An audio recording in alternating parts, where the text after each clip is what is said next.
Encore 2 semaines de passé et nous sommes de retour pour vous aider à mieux appréhender l'actualité sociopolitique et économique au-delà des frontières du Bénin. C'est bien Enjeux politiques. Bienvenue, bonjour à toutes et à tous et merci d'apprécier Enjeux politiques sur Eden Télévision. Et ces informations sont riches, prolifiques et variées, orientées de différentes manières pour meubler cette actualité internationale. Au menu de ce numéro, bien évidemment, nous avons retenu pour vous 3 sujets importants. La question du financement du terrorisme, le fameux sommet des économies africaines. Mais avant tout ceci, nous démarrerons, d'abord par la crise à roquettes israélo-palestinienne, la crise qui oppose la Palestine à l'Israël. C'est nous qui formulons ainsi la crise à roquettes, puisque cela se négocie pour le moment à coups de roquettes, en attendant les négociations dans chaque camp. Pour faire l'exercice avec nous ce beau matin, eh bien, c'est Morgan Metondi Asogba, inutile de vous le présenter. Il est spécialiste des questions internationales. Avec lui, nous tentons de mieux comprendre les faits au-delà des frontières du Bénin. Morgan, bienvenue. Merci à vous. C'est un plaisir de vous retrouver et merci de votre disponibilité, puisqu'avec vous, nous comprenons mieux, au-delà des quelques extraits que propose Eden TV et les autres chaînes internationales. Avec vous, nous avons le temps de mieux entrer dans l'économie de ce qui se joue dans les coulisses de ces relations internationales. Et je l'ai dit, c'est pas l'Israël et la Palestine que nous ouvrons ce numéro justement de enjeux politiques. Jusqu'à quand remonte cette crise ?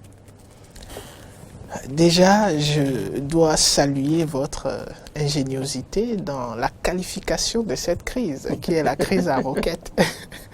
Pas seulement parce qu'elle se négocie à coups de roquettes, mais parce que lorsqu'on observe son évolution, sa dynamique, depuis qu'elle a pris corps, parce qu'on va parler de prendre corps, on peut voir une série de roquettes dans la négociation et dans l'évolution de cette crise. Et ceci me permet donc d'aller un peu à quand est-ce que la crise a pris corps. Parce qu'on ne pourra pas dire quand est-ce qu'elle a commencé lorsqu'on écoute certains analystes, surtout ceux qui sont ancrés dans l'approche religieuse, l'approche idéologique de la crise. Ils vous montrent par A plus B que cette crise date. Parce que cette approche aussi explique en partie cette crise. Oui, en partie. Ah oui. Toutes les approches ont une part de vérité qu'on peut emprunter. Mais lorsqu'on s'appesantit sur une seule approche, en l'occurrence l'approche religieuse et idéologique, on passe à côté d'un certain nombre de choses qu'on comprendra d'ici là. Alors, s'il faut parler de quand est-ce que cette crise a pris corps et rester dans l'approche pragmatique, on parlera de l'après-guerre, Deuxième Guerre mondiale, où on a constaté que les Juifs, dans leur majorité, ont été suffisamment oppressés un peu partout dans le monde et qu'ils semblaient ne pas avoir de lieu, d'endroit qu'ils pourraient appeler chez eux. Une terre où ils pourraient s'installer, un État, une patrie qui pourrait faire valoir leur, disons, nature juive, de juifs. Alors, la communauté internationale, dans sa démarche, c'est-à-dire l'Organisation des Nations Unies, a décidé de créer ce qu'on a appelé aujourd'hui un État juif, qui est l'État d'Israël. Et cette création, cette petite portion de terre qui avait été conférée... Vous faites bien de le dire. Oui, vraiment une petite portion. Ça, comparé aux autres nations, surtout au camp d'en face, l'Israël ne représente qu'une mince portion de terre. Au départ, et c'est ça qui est intéressant dans cette crise, au départ c'était une mince portion de terre, bien plus mince que ce que vous avez aujourd'hui. Mais qu'est-ce qui s'est passé? C'est que à chaque fois, les Arabes déjà n'étaient pas pour cette création, cette initiative de créer un État d'Israël, là, dans une terre à majorité arabe, à domination arabe, les Palestiniens et les Arabes dans leur grande majorité n'étaient pas d'accord. Une fois que cet État a été créé, les Arabes ont décidé, puisqu'ils n'étaient pas d'accord, d'aller en guerre. Et vous allez vous rendre compte qu'à chaque fois... que les Arabes ont décidé d'aller en guerre contre Israël, eh bien, à chaque fois, Israël a étendu sa superficie. C'est-à-dire, à la fin de cette guerre, c'est toujours Israël qui a pris d'autres parties. Et c'est comme ça que Gaza et Cisjordanie prennent plein d'autres espaces qui n'étaient pas au départ conférés à cet État d'Israël ont été sous l'occupation d'Israël. Et il y a eu plusieurs tentatives de résolution de cette crise, que ce soit aussi bien par les concernés ou par d'autres acteurs, la communauté internationale. Eh bien, on a cette conclusion, soit l'approche à un État, two-state solution, ou l'approche de des États. Laissez-moi revenir. La première approche était bel et bien l'approche d'un État, one state solution, et la deuxième approche, c'est bien le deux États, two state solution. Et l'approche two state solution est celle qui semble épouser l'idée d'un certain nombre d'acteurs de la communauté internationale où il faut un État Israël et il faut un État palestinien.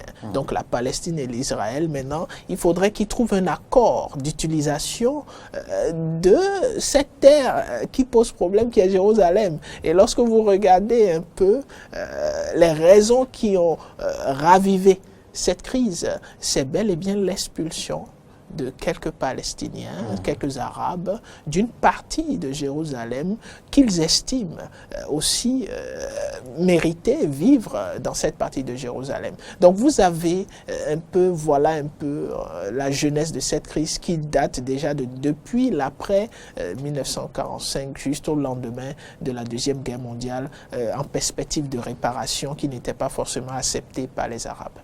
Oui, mais ce conflit n'a-t-il pas trop duré? D'autres historiens remontent jusqu'à 70, 72 ans déjà pour ce qui oppose l'État hébreu à la Palestine. Voilà, et c'est là où vous allez apprécier les perspectives idéologiques, les perspectives religieuses, qui montrent qu'il y a au sein de la communauté musulmane, parce que là vous avez affaire à plusieurs termes et qui prêtent à confusion. Ah oui. Vous avez la communauté musulmane, vous avez les Arabes, et au cœur de tout cela, vous avez les sunnites et les chiites.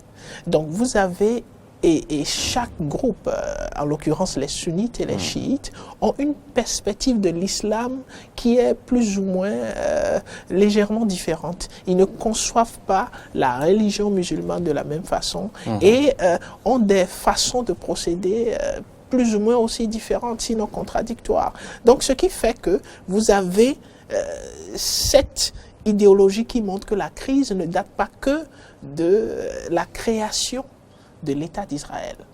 Il ne s'agit pas juste d'une question de terre pour ces analystes, mais qu'il s'agit d'une question d'idéologie qui veut que ces deux groupes, que ce soit les sunnites et les chiites, puissent s'affronter dans le Moyen-Orient et qu'ils s'affrontent depuis des décennies et que cela pourrait ne pas s'arrêter aujourd'hui. Maintenant, lorsque vous revenez à la crise et que vous faites le lien avec l'aspect de la terre qui est réclamé, parce que là on peut dire que c'est un grand conflit de terre. Vous savez que même quand vous avez un terrain en litige, c'est pas facile quand c'est un individu, mais là vous avez tout un peuple qui trouve que l'espace occupé par Israël aujourd'hui dans cette zone n'est pas légitime, que l'Israël ne devrait pas être en train d'occuper cet espace. Et là, c'est énorme. Et vous avez donc des générations qui naissent avec comme éducation le fait qu'il y a bel et bien... on imprime déjà cette logique derrière la tendre enfance. De pouvoir même mourir, d'être prêt à mourir pour cette cause. Et voilà, tout cela fait en sorte que l'issue de cette crise, si on reste dans une perspective des tests, dans une perspective des négociations, n'est pas proche, mais plutôt lorsqu'on ira dans une perspective sociale, culturelle, une approche qui vise à montrer à ces différents groupes de peuples qui s'identifient, du moins, qui montrent, qui s'accentuent sur les différences plutôt que de voir ce qu'ils ont en commun et de voir dans quelle mesure le vivre ensemble est possible. Oui, Morgan, avant de fermer ce volet sur l'histoire ou sur l'historique de cette crise, de ce qui oppose, je dirais, l'État hébreu à la Palestine, il y a d'autres facteurs. Vous en avez évoqué pêle-mêle, il y a l'antisémitisme par exemple, il y a que les Palestiniens ou les Juifs, je ne sais pas, se targuent l'un l'autre de racistes vis-à-vis de l'un, enfin, un peuple vis-à-vis de l'autre. Mais ce sont là aussi des facteurs à considérer dans ce qui fait la racine de cette crise. En effet, c'est des facteurs très importants et je pourrais même aller jusqu'à vous dire qu'on parle d'une sorte d'apartheid en Israël, où vous avez des allées lorsqu'on parle d'accès à certains lieux, à certaines administrations, vous avez des allées réservées à tous ceux qui sont israélites et vous avez des allées qui sont réservées aux Arabes. Et pas plus tard qu'il y a quelques jours, vous avez même les Sud-Africains, par le biais de Julius Malema, qui ont manifesté devant l'ambassade d'Israël en Afrique du Sud et ont dit, selon leurs propos, que Israël devrait mettre fin à l'apartheid qui est en train de se dérouler en Israël et que les États-Unis devraient... Autrement dit, l'apartheid de couleur juive. Juive, exactement, et que les États-Unis devaient cesser de soutenir Israël, ce qui est tout un autre débat parce que Malema est dans une perspective sociale. Non, un gros débat sur lequel on reviendra. Est-ce que les États-Unis ont le choix? C'est là la question. On va y répondre, pas aujourd'hui, rassurez-vous, Morgan. Revenons maintenant à la phase actuelle, à la résurgence, à ce que je peux appeler résurgence, ou à la renaissance de cette crise, de ce conflit. Oui. Ce que j'appelais tantôt dans mon introduction la crise à roquettes, puisque pour le moment, en attendant les négociations à Paris ou à l'ONU, ça se négocie à coups de roquettes chaque nuit entre l'État hébreu et la Palestine. Et ce sont plusieurs, je dirais, centaines de déplacés, des immeubles, des édifices et même la presse internationale qui aura été en griffe. On attend les preuves parce que les preuves ont été exigées aussi de l'État hébreu, tant de l'État hébreu que de l'État palestinien, de prouver. Les Palestiniens continuent de préciser que voilà, cette tour abrite les grandes, je dirais, les grandes chaînes internationales, eh bien, ce que refute l'Israël, ou comme quoi la tour abriterait, selon Israël, bien, des bandes de djihadistes, des bandes de terroristes qui se préparaient plutôt à frapper Israël. Alors, outre ces considérations, Morgan, outre ces considérations, doit-on aller à ces extrémités? Lorsque vous parlez d'extrémité, je suis persuadé que vous faites allusion à la destruction de bâtiments censés être des bâtiments... d'importantes bâtisses. Voilà, pour des civils qui n'ont rien à faire de façon physique à ce qu'on pourrait appeler des mouvements terroristes. Il faut rappeler que Israël ce qui aurait pu être une crise diplomatique gérée au sommet de l'État. En effet, il faut rappeler qu'Israël insiste sur le fait qu'il est en conflit avec le Hamas et pas forcément la Palestine en tant qu'État, mais qu'il recherche le Hamas qui est considéré comme un groupe terroriste et qui financerait et qui serait dans la dynamique de plusieurs actions terroristes un peu partout dans le monde. Et vous savez, quand vous écoutez Israël et quand vous écoutez la méthodologie adoptée par le système de bombardement mis en place, déjà ils expriment et mettent en exergue le fait qu'ils vont jusqu'à prévenir des sites qui veulent bombarder. Bien sûr. Et lorsque vous appréciez ce qui a été détruit comme immeuble, d'abord je continue de me poser la question, c'est comment est-ce qu'on a pu faire descendre un immeuble seul au milieu de plusieurs immeubles? De plusieurs tours. de plusieurs immeubles sans qu'on ait de façon assez visible des dommages collatéraux d'autres immeubles. Et là, on se croirait même dans un film, quand on suit la démolition de l'immeuble. Effectivement. Et là, lorsque vous les écoutez, vous vous rapprochez un peu des analystes et des experts d'Israël, vous vous rendez compte qu'ils ont mis en place une méthodologie assez pointue qui vise à éliminer sans aucun dommage collatéral les cibles précisées. Et ils disent qu'ils fonctionnent sur la base d'informations d'un système de renseignement assez effectif. Maintenant, c'est la parole d'Israël contre la parole du Hamas et de l'État palestinien. Donc, est-ce que c'en est de trop? On ne dira pas cela de façon stratégique, on ne peut pas le dire parce qu'on n'a pas suffisamment d'éléments, mais lorsqu'on écoute la stratégie d'Israël, on ne veut pas dire que c'en est de trop. Est-ce que c'en est de trop de façon sociale, d'un point de vue de citoyen? On dira qu'effectivement, c'est pas normal de voir des bâtiments qui sont censés servir la société. Quand vous voyez Al Jazeera, vous voyez d'autres presses qui, effectivement, étaient là, qui vivent là, et qui ont dit qu'on les a informés du fait qu'il fallait vider l'immeuble, ben on se rend compte que ce n'est pas très, très encourageant. Mais encore, on reste dans la dynamique d'une guerre un peu floue, où on ne connaît pas forcément, on n'a pas toutes les informations nécessaires pour apprécier la pertinence d'une cible ou pas. Outre les intérêts territoriaux, les enjeux géostratégiques entre ces deux nations, que je dirais sœurs, en griffe, y a-t-il d'autres facteurs qui nous échappent? Oui, il y a d'autres facteurs et c'est toujours ce qu'on a à apprécier à chaque fois qu'une crise semble exister quelque part. Et ces facteurs sont les facteurs externes. Lorsque vous prenez le conflit entre Israël et la Palestine, et que vous l'appelez ainsi, c'est une appréciation minime. Il s'agit bel et bien d'un conflit, mais pas entre Israël et la Palestine. C'est un conflit où les acteurs sont la communauté arabe. Et quand on parle de communauté arabe, on voit des pays comme l'Égypte, on voit des pays comme les Émirats, on voit tout ce qui est communauté arabe dans la zone. Et lorsque vous remontez à l'histoire et l'évolution de ce conflit, vous allez vous rendre compte qu'à un moment donné, Israël, tel qu'on l'a aujourd'hui, était en guerre contre tous les pays arabes de la zone et avait réussi à sortir la tête haute. Maintenant, est-ce que c'était Israël tout seul qui avait réussi à sortir la tête haute? Non. Et là, vous avez d'autres acteurs comme les États-Unis. Vous avez d'autres acteurs et les États-Unis constituent un acteur majeur dans cette crise. C'est là qu'interviendra une logique ou une lecture géostratégique. En effet, qui est très, très importante pour comprendre cette crise et pour essayer d'apprécier les forces qui pourraient amener cette crise à connaître une fin.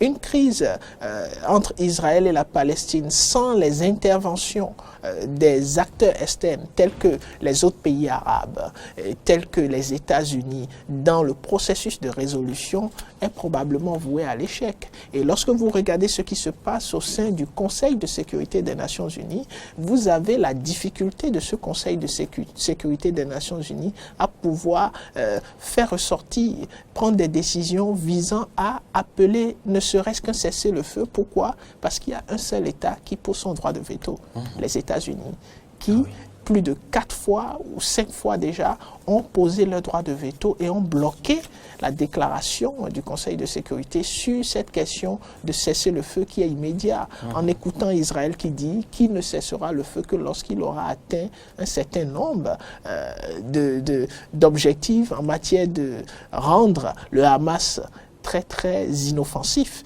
C'est pour cela qu'Israël multiplie ses attaques parce qu'il estime que c'est l'opportunité de rendre le Hamas très inoffensif. Et ce n'est qu'à ce moment-là qu'Israël dit qu'il pourrait penser à cesser le feu. Donc nous sommes dans une situation assez complexe où il n'y a pas que les acteurs premiers tels qu'Israël et Palestine, mais qu'il y a d'autres acteurs externes qui entrent dans le cadre de la géostratégie.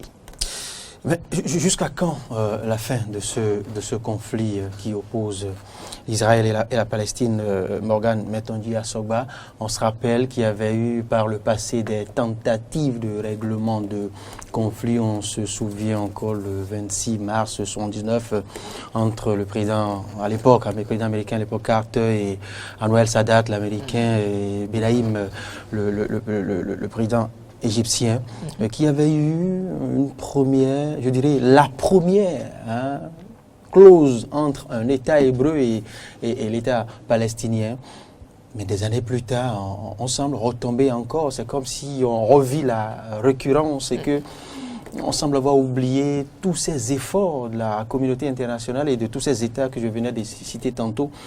À quand une trêve ou la vraie fin de la crise entre l'État hébreu et la Palestine?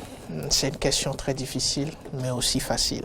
Très difficile, pourquoi? Parce que ce serait relever de l'impossible de pouvoir situer dans le temps, en matière d'années, en matière de mois, la fin de ce conflit. Mais c'est très possible de situer dans le comportement. Donc il ne s'agit plus d'une approche forcément administrative, disons une approche purement diplomatique dans la forme qu'on apprécie souvent, mais il s'agit de s'investir dans une approche culturelle, dans une approche psychologique, dans une approche humaine. Et c'est de trouver la méthodologie qui va permettre d'initier et d'amener ces deux peuples à vouloir vivre ensemble. Parce que le vivre ensemble ici est ce qui pose problème. Vous avez d'un côté des Palestiniens, c'est-à-dire arabes, qui ne conçoivent pas encore comment ils peuvent vivre avec des Juifs d'Israël. Qui jusque-là n'ont pas adopté la présence des Juifs. Exactement. De l'État hébreu. Mais dans le même temps, vous avez un début de ce vivre ensemble parce que vous avez, lorsque vous fouillez un peu, des mariages. Il y a les États mis. Exactement. Vous avez des mariages même entre Juifs et Arabes. Et vous avez même des endroits où vous avez à la fois des Arabes et des Juifs qui y vivent. Mais ce qui est impressionnant, c'est quoi? Ce qui est impressionnant, c'est que ces endroits où on a semblé voir des Juifs et des Arabes qui vivaient en toute harmonie, mais ces endroits aussi, vous avez eu des affrontements récemment. Ah oui. Vous avez eu des affrontements bien violents, très violents ces derniers jours. Entre Juifs et Arabes qui vivaient dans la même communauté, qui s'entendaient, qui mangeaient ensemble. Ce qui signifie que ce travail de vivre ensemble, lorsqu'il sera mené de façon assez efficace et qu'on aurait atteint des résultats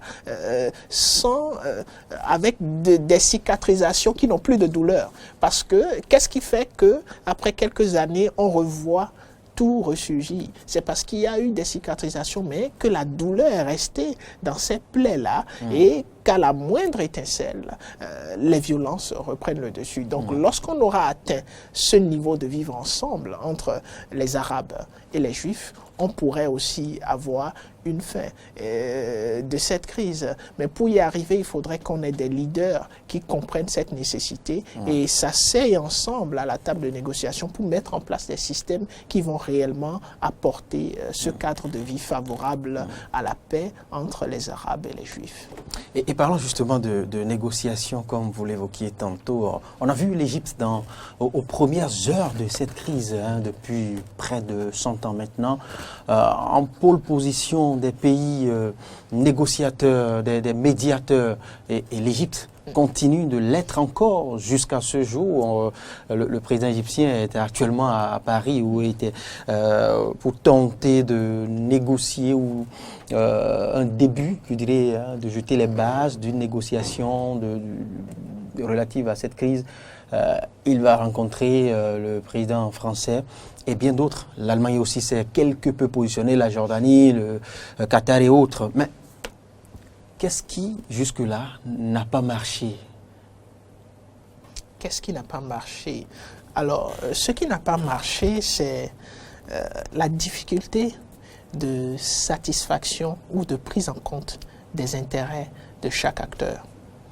Vous savez, lorsque vous observez les différentes solutions qui ont été proposées, la solution à un seul État, qui a été rejetée, la solution à 2 États qui a été finalement adoptée, où on a un État Israël qui est totalement séparé d'un État palestinien, avec des endroits où les 2 États peuvent, c'est-à-dire il y a des secteurs dans la zone où les 2 peuples sont appelés à collaborer, à vivre ensemble. Mais lorsque vous regardez ces solutions, ce ne sont pas des solutions qui prennent forcément en compte tout ce qui est perçu comme injustice du côté des Palestiniens. Mais quand on prend le cas égyptien, Morgan, je ne vous arrête pas, quand on se réfère à l'équilibrisme égyptien dans la gestion de cette crise, l'Égypte reconnaît la place de la Palestine, partage, je dirais, les idéologies musulmanes, certes, mais condamne plus ou moins les frappes ou la non-adoption de l'État juif. C'est à croire que l'Égypte souffle le chaud et le froid. Mais l'Égypte a toujours opté pour cet équilibrisme depuis les premières heures de cette crise, comme je le disais, depuis 1972, et a pu réussir. En 1972 sous le président, j'allais dire, Anwar al-Sadat. Maintenant, est-ce que le maréchal, al-Sisi, pourra, je dirais, copier ou emboîter les pas de son prédécesseur et réunir les 2 frères ennemis? Je veux parler de Netanyahou et Abbas cette fois-ci. Déjà, il faut dire que ce n'est pas possible de rééditer. Ça a été fait une fois. Oui, ça a été fait dans des contextes totalement différents. Oui, contextes totalement différents parce que les choses ont évolué. Les choses ont évolué. C'est plus facile maintenant, normalement. Cela, c'est dans une certaine perspective, on peut penser que ça doit être plus facile. Mais dans l'autre perspective, on peut penser que ça va être plus compliqué. Alors, ça doit être plus facile. Pourquoi? Parce qu'on estime qu'il y a eu le temps qui soit passé et qu'on a établi quand même... Que tous les États ont mis. Voilà. Il y a eu de fortes communautés internationales. Exactement. Mais il y a des lobbies. Ce n'est pas forcément facile. Pourquoi? Parce que il y avait eu des négociations dans le temps qui ont permis qu'on en arrive là. Il y avait eu un certain nombre de prédispositions, que ce soit géostratégiques ou même internes. Internes, pourquoi? Parce qu'il fallait reconnaître que la Palestine se retrouvait dans un état assez difficile et assez affaibli. Le Hamas était assez affaibli à l'époque. Pour qu'on en arrive à cette solution, il fallait forcément qu'on trouve une solution. Mais le temps a passé. Lorsque vous voyez la multitude de roquettes qui est lancée par le Hamas, plus de 1000 roquettes de façon plus ou moins, dans un laps de temps très réduit, et pas des roquettes, pas des moindres, des roquettes assez sophistiquées. Vous vous rendez compte que ce ne sont même pas des roquettes forcément produites par le Hamas, mais ces roquettes viennent d'où? Il y a des analystes qui ont pu établir qu'il y a quand même ce sont des armes qui proviendraient de la Russie. Ce qui signifie qu'il y a des partenaires géostratégiques aujourd'hui. Des mains obscures. Exactement, qui soutiennent d'une certaine façon ce qui se passe, ce que le Hamas est en train de... qui amène le Hamas à tenir suffisamment tête.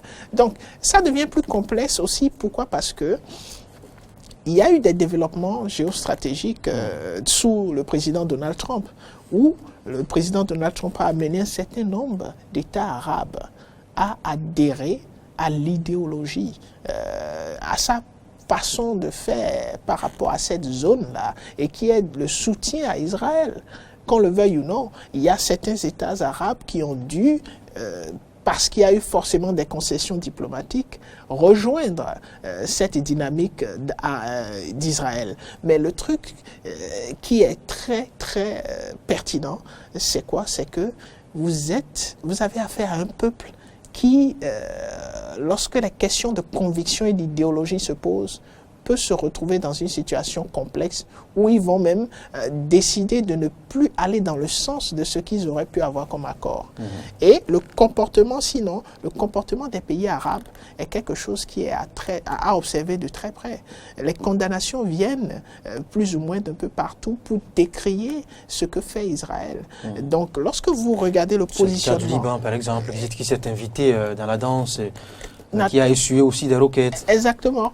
Lorsque vous vous mettez maintenant dans la peau de l'Égypte, et du maréchal, vous comprenez que vous n'avez plus les mêmes forces qu'il y a quelques années qui ont permis à l'un de ses prédécesseurs d'apporter cette harmonie-là entre Israël et la Palestine.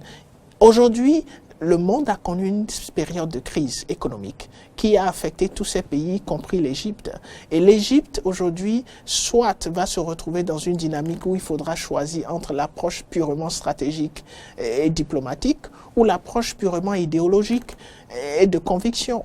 Et maintenant, la question est quelle approche va être privilégiée, étant donné que pour le moment, dans la démarche qu'on observe, c'est l'approche diplomatique et stratégique qui est en train d'être privilégiée. Et on peut comprendre cela par rapport aux difficultés économiques, par rapport aux nouvelles dynamiques sur la scène internationale, mais jusqu'à quand cela va durer? Parce que si l'approche idéologique et des fermes convictions prennent le dessus, ce serait pas du tout étonnant de voir l'Égypte se ranger du côté de la Palestine. Que ce soit l'Égypte, que ce soit les autres pays qui se sont invités dans la médiation, eh bien, ils auront fort à faire cette fois-ci, parce que je continue de me rappeler encore les propos de Netanyahou ces derniers jours. Il n'est pas prêt à calmer les roquettes de l'autre côté. Idem pour la Palestine. Et donc on attend de voir, Morgane, mettons dit la suite. Si vous permettez, je voudrais simplement ajouter que beaucoup de choses peuvent se passer si un seul acteur assez majeur décidait de revoir sa position. Il s'agit bel et bien des États-Unis. Si les États-Unis décidaient de revoir leur position, cela va naturellement amener Israël à revoir aussi sa position et pourrait ramener la balle à terre pour une négociation plus productive. Mais il ne faudrait pas aussi inviter les frères musulmans ou les Palestiniens aussi à moins opter pour du fanatisme quand il est question d'un sujet aussi épineux, important au sommet de l'État. Vous savez, ça donne envie de les inviter. Mais lorsque vous essayez de voir ce qui s'est passé, vous voyez des enfants qui ont perdu toute leur famille juste à cause d'un bombardement venu d'Israël. Et il ne s'agit pas d'un seul enfant, il s'agit de milliers de familles. Lorsque vous essayez d'entrer dans la peau de ces personnes et de voir tout ce qu'ils ont pu perdre au fil des années, vous comprenez leur nature fanatique, leur comportement d'extrémistes qui sont prêts à mourir. Ils sont prêts à mourir pour la cause. Et là, c'est là où je suis en train de parler d'une approche beaucoup plus culturelle et sociale, qui est une équation très complexe à résoudre.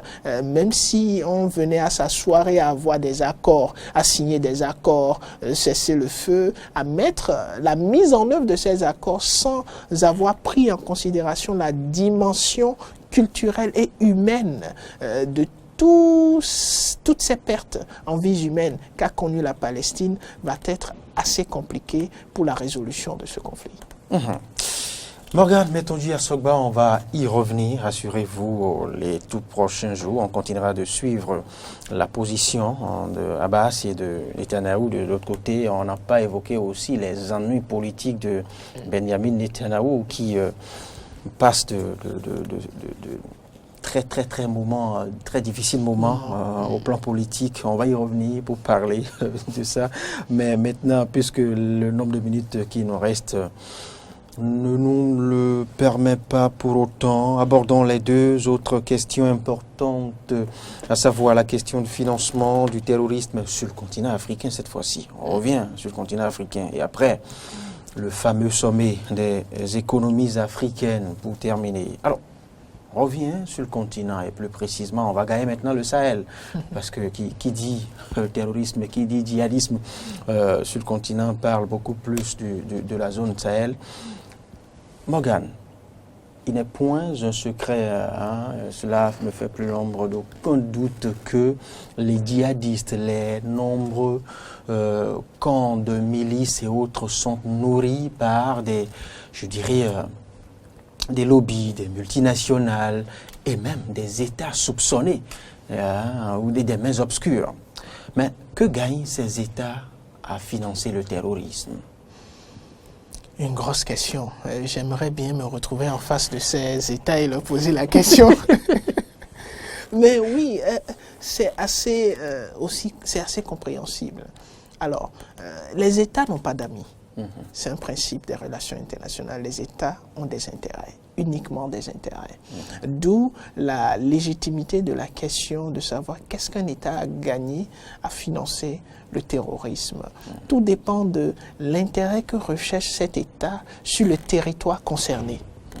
C'est-à-dire, vous avez un État qui est intéressé par peut-être des ressources naturelles de votre territoire et c'est que lorsqu'un système d'effectivité gouvernementale est établi, l'accès à ces ressources revient plus cher que lorsqu'un système chaotique qui ne permet pas au gouvernement en place d'avoir la même mise sur l'ensemble du territoire est installé.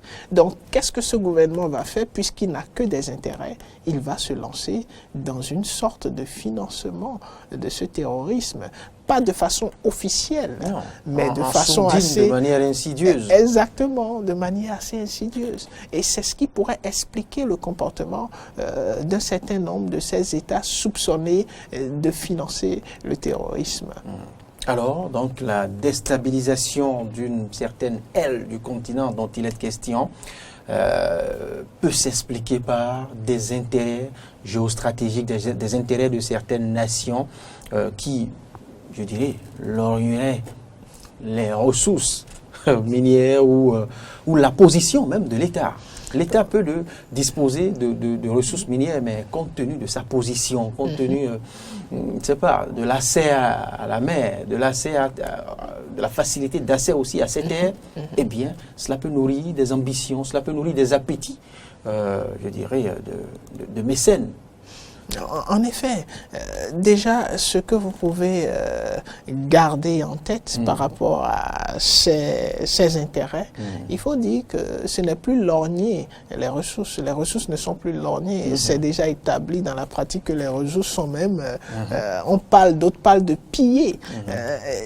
Non, les ressources sont d'une importance capitale, surtout en Afrique, les ressources naturelles. Mais lorsque vous prenez cette zone du Sahel, vous avez des ressources minières, vous avez l'or, vous avez le phosphate, vous avez beaucoup de ressources qui servent à l'industrie d'un certain nombre de pays occidentaux. Maintenant, est-ce que cela signifie que ces pays occidentaux sont d'emblée mêlés au financement du terrorisme? Non, pas forcément. Mais il y a quand même des analyses, il y a des recherches qui montrent que le terrorisme en lui-même et dans le Sahel est financé par un certain nombre de canaux, à savoir, vous avez le réseau du blanchiment d'argent. Vous avez le réseau du blanchiment d'argent. Vous avez le marché des kidnappings, où on kidnappe des personnes, où il y a des rançons qui doivent être payées. Et vous avez ce qu'on pourrait appeler aussi le trafic d'organes ou le trafic humain. Comment est-ce que vous expliquez le fait qu'on ne fait que, vous prenez le cas de Boko Haram, où il y a plusieurs personnes qui ont été kidnappées, mais on ne sait pas ce que ces personnes deviennent. Mais Boko Haram fait du kidnapping au Nigeria, un vrai business. Et ailleurs, au Cameroun aussi. Au Cameroun aussi, un vrai business. C'est-à-dire, à chaque bout de champ, vous entendez qu'il y a des personnes qui sont kidnappées. Et parmi ces personnes qui sont kidnappées, il y a un pourcentage très faible qui revient. Que deviennent ces autres personnes? Des faits qui nourrissent des hypothèses comme quoi est-ce que ces kidnappings ne servent pas à nourrir des banques d'organes ailleurs? Mais c'est des hypothèses qui semblent aussi avoir tout le sens lorsqu'on se rend compte que le marché du trafic d'organes, selon certains analystes, est très lucratif et continue de prospérer dans une certaine mesure. Et lorsque vous apesantissez sur cet aspect, vous tenez compte de cela, vous vous rendez compte que le financement du terrorisme a des voies, a des canaux assez intéressants. Et en dehors de ce trafic humain et de ce blanchiment, ce vaste système de blanchiment d'argent, il y a ce qu'on appelle, et ça c'est avec la nouvelle technologie, même si ce n'est pas encore très très développé dans la zone du Sahel, c'est très développé ailleurs, mais aussi il y a ce développement au Sahel, ce qu'on appelle le dark web, où vous avez des organisations, et c'est là où des experts en crime organisé parlent d'aucune différence entre les groupes djihadistes et les criminels. C'est-à-dire, ils estiment que les groupes djihadistes ne sont que des experts du crime organisé qui s'asseyent et qui font tourner leur business. Donc, le terrorisme est devenu une affaire qui fait prospérer. Alors, qu'est-ce qu'ils font? Un marché lucratif. Un marché assez lucratif. Qu'est-ce qu'ils font? Ils font même des levées de fonds. Ah oui? Sur Internet. Mais sur cette partie d'Internet qu'on appelle le dark web, une partie suffisamment cryptée que vous et moi, nous ne pouvons pas... Jamais y avoir. Voilà. Mais ça se passe là, sous nos yeux. Et ces experts arrivent à intégrer le système. Vous avez certainement... Quitte à continuer de nourrir les factions rebelles. Exactement. Les Et l'argent circule. L'argent circule. Les experts parlent aussi de création d'organisations non gouvernementales, d'organisations qui œuvrent dans le domaine de la charité. Vous savez, lorsque vous appartenez à ce type d'organisation, il y a des contrôles qui ne vous sont pas... Bien sûr, vous êtes exempté parfois du fisc et autres. Donc le financement, il va à fond. Le financement, il va à fond. Et voilà donc quelques moyens par lesquels les groupes terroristes arrivent à survivre. Mais quand vous prenez le cas du Sahel et vous prenez même le cas du Mali, il suffit de voir très peu des matières premières qui sortent de ces pays riches en ces ressources. Très peu de ces matières sont contrôlées par le système normal. Donc vous avez l'écoulement d'une grande partie de l'or du Mali par des voies qui ne sont pas du tout des voies homologuées par les autorités maliennes, puisqu'elles ne sont même pas effectives sur toute l'étendue du territoire. Et lorsque vous prenez le Mali au cœur du Sahel, vous vous rendez compte qu'il y a une grande partie du financement du terrorisme qui est maintenu à cause de ces ressources-là, de l'accès à ces ressources-là dans ce pays qui constitue un point de financement très important pour les terroristes. Ah oui. Ce qui est difficile à croire, c'est quand on se réfère, quand on suit un peu l'actualité internationale et quand on se réfère à la force, à la capacité militaire de ces États qui entourent, qui bordent le Sahel et qui sont quand même depuis des années incapables de contenir, d'arriver à bout du terrorisme, on se pose mille questions. Sont-ils vraiment incapables, ces États, ou le font-ils sciemment, ou leur demandent-ils de les laisser agir ou de les entretenir? Et c'est là où on trouve la réponse à cette série de questions dans l'exposé formidable que vous venez de faire, Morgane, et on comprend aisément pourquoi Aboubacar Shekau est intouchable dans une certaine partie de l'Afrique. On comprend pourquoi des leaders djihadistes au Tchad et ailleurs, au Mali, continuent de semer la zizanie sans pour autant être, ou sans pour peut-être jamais être inquiétés, même si les forces Barkhane et autres y sont pour font des leurs. Sans jamais pouvoir y arriver quand on se réfère aussi à la capacité militaire de ces États. La France qui dispose des drones, les États-Unis qui disposent des drones qui peuvent facilement localiser, je dirais, ces différentes bandes rebelles et les frapper d'un coup. Mais pourquoi cela n'a jamais été fait? Le financement. Vous savez, il y a beaucoup d'analystes, sinon pas assez nombreux, pas plus nombreux que ceux qui maintiennent l'idée qu'il faille se concentrer sur la bataille sur le terrain, c'est-à-dire par les armes. Utiliser les armes contre le terrorisme est une méthodologie assez acceptable et compréhensible. Mais si on veut y mettre fin, il s'agit de couper le financement. Parce qu'il faut bien que ces terroristes puissent acquérir des armes sophistiquées pour pouvoir se battre. Il faut bel et bien que ces terroristes puissent avoir un système de ravitaillement, que ce soit en matière alimentaire, des véhicules de déplacement, de moins de déplacement, je veux dire, un tout-terrain qui traverse le désert comme si c'était sur du bitume.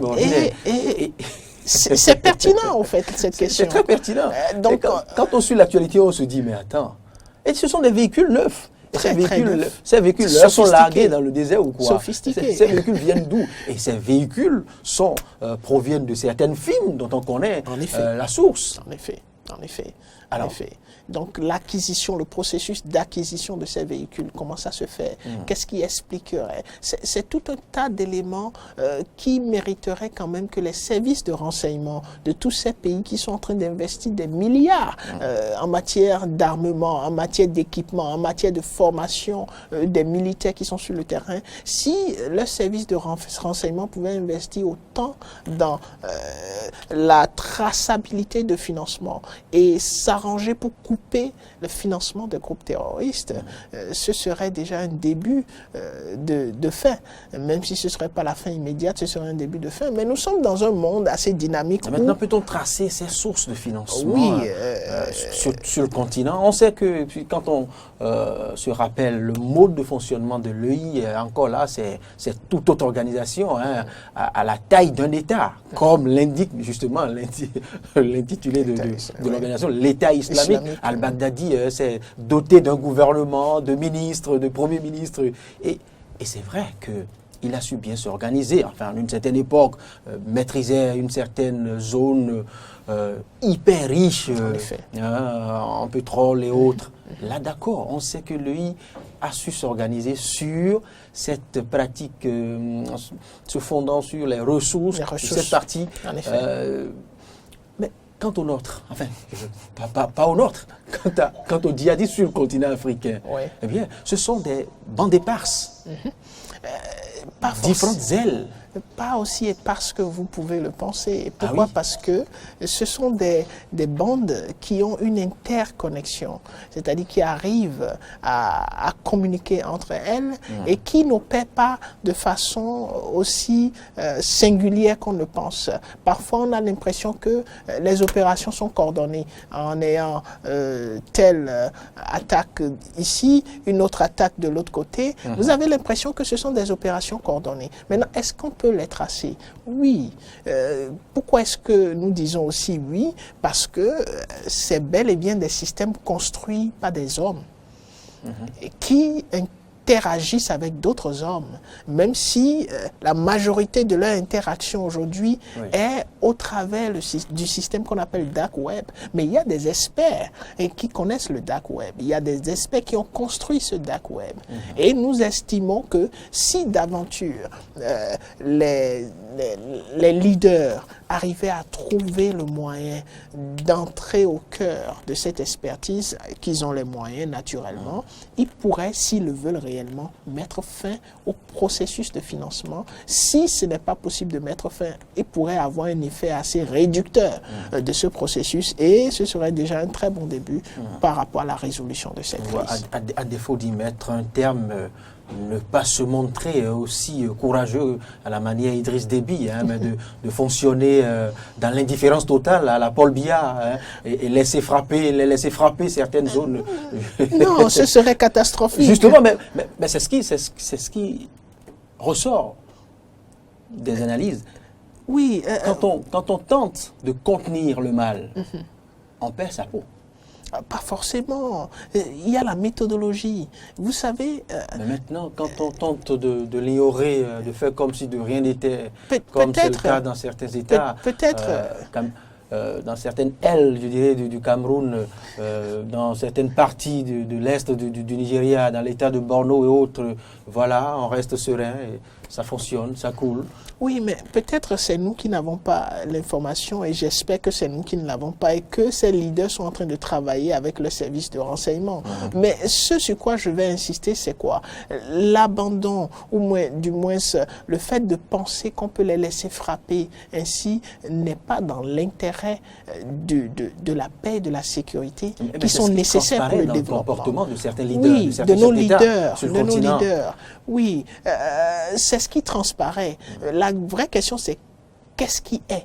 Parce que lorsque vous essayez de comprendre parfois ce qui est, vous vous rendez compte qu'il y a un certain nombre de comportements de nos leaders qui ne cadrent pas avec leur philosophie et parfois qui semblent être dus aux différents éléments circonstanciels qui les entourent. Je vous donne l'exemple aujourd'hui de la plupart des États du Sahel. Lorsque vous prenez le Mali, le leadership du Mali est plus ou moins la marge de manœuvre du leadership au Mali est très minime parce qu'il y a suffisamment de conditions et il n'y a même pas un leadership assez libre. Lorsque vous prenez... Et c'est pour entretenir l'impasse, justement, que le chaos politique est instauré au Mali. Pour arranger l'atmosphère. Dans une certaine mesure. Et là, c'est très compliqué. C'est très compliqué pour ce leadership-là. Vous prenez le Niger, c'est aussi compliqué. La capacité, du moins, il faut dire que c'est la marge de manœuvre individuelle de nos leaders qui ne peuvent pas, cette marge de manœuvre ne peut pas faire face à cette réalité qui se pose dans le Sahel. Mais si d'aventure... Quand bien même elle le peut parfois, on l'étouffe, on l'éteint. On l'éteint de l'intérieur. Comme ce fut le cas au Tchad avec Idriss Déby Itno. Morgane, on va poursuivre, on va continuer d'en parler sur les prochaines éditions de Enjeux politiques. On va dire un mot, juste un petit mot. Juste un petit mot avant de conclure, parce qu'on a promis dans l'introduction qu'on devrait revenir sur la question du fameux sommet des économies africaines. Alors, un sommet de plus ou une nécessité? Une nécessité ou un sommet de plus, ça dépend de là où on se situe. Une nécessité... au Bénin ou en France? Bon, si vous vous retrouvez en France, c'est une nécessité. Je vous dirai ça. Pourquoi? Parce que la France continue de montrer à quel point elle a besoin des pays africains. Ça, c'est clair. Maintenant, lorsque vous vous situez du côté des pays africains, cela peut être aussi perçu comme un sommet de plus, même si... quand on regarde le schéma, on se dirait que ce sont les pays africains qui ont le plus besoin d'aide, mais ce n'est pas forcément vrai. Alors, quand vous regardez les sujets de ce sommet, il s'agissait de trouver comment relancer les économies africaines qui ont pris un coup, même si la population n'a pas pris un coup, suite à la crise du Covid-19. Mais la grosse question que nous autres, nous posons, c'est de savoir, est-ce que l'économie française n'a pas été touchée? Est-ce que... Ébranlé même. Mais pourquoi est-ce que la France s'intéresse à résoudre les problématiques liées aux économies africaines? Elle aime les pays africains. Donc vous voyez que ça nous rejoint en diplomatie, les intérêts. Et tient à ce que nos économies soient relancées. Mais on va devoir y mettre... Tient à ce que nous surmontions nos dettes. en attendant de penser à son cas. Et une question qui a été mise sur le tapis et qui a été évitée, c'est bel et bien la question des dettes, où on demande est-ce qu'il faut échelonner les dettes africaines ou il faut carrément l'effacer. Cette question des dettes africaines est une question assez primordiale et que les Africains, dans leur leadership, devront résoudre avant de pouvoir penser concrètement au développement. Morgane Metondji Assogba, merci franchement pour ces éclaircissements, pour ces explications. Avec vous, nous apprenons chaque semaine ou chaque 2 semaines à comprendre au mieux l'actualité au-delà des frontières du Bénin. Nous comprenons davantage qu'il se joue des réalités qui nous échappent, et que les éditions du journal, à la radio, à la télé ne suffisent pas pour éclairer, et d'où l'importance de cette tribune. Merci franchement, merci pour la disponibilité. C'est toujours un plaisir. Merci pour le sens du partage. C'était Enjeux politiques. On se donne rendez-vous dans 2 semaines.